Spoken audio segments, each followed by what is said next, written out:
আমি সবার আগেই ধন্যবাদ দিচ্ছি ক্রাউডদেরকে। They are really doing fantastic.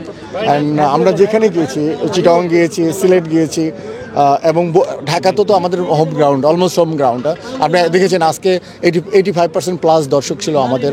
একটা 6 হলে ইট ওয়াজ অ্যামেজিং হতো এবং আনবিলিভেবল। আমি এটাকে এনজয় করি। It's Fortune Barishal, it's make itself a brand.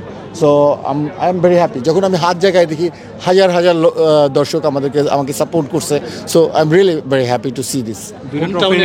কিভাবে যাচ্ছে এটা একটু মানুষ জানতে চাচ্ছে বেশি। আমরা হয়তো বা 9 তারিখে যাব। কিভাবে যাব ইটস আমি আমাদের পেজে হয়তোবা আজকে রাতেই আমি জানিয়ে দিব। লঞ্চে দেখেন, যেহেতু আমাদের ন্যাশনাল টিমের প্লেয়ার রয়েছে 9 জন, আমরা তাদেরকে এতটা সময় এফোর্ড করতে পারবো না, বোর্ড হয়তো বা দিবে না।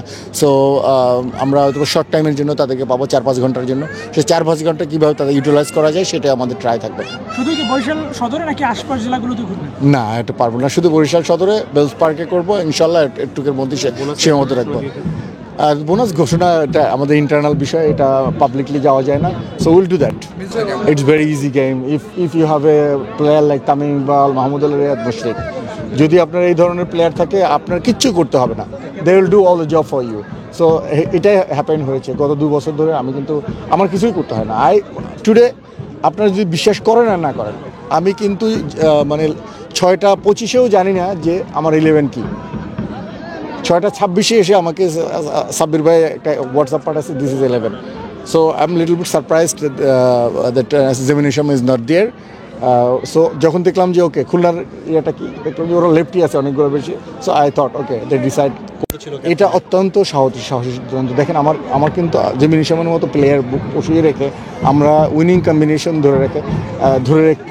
রেখেই কিন্তু আমরা খেলেছি এবং যার জন্যই আমরা আজকে কিন্তু কামিয়াব হয়েছি, একেবারে সত্য ভাষায় বললাম।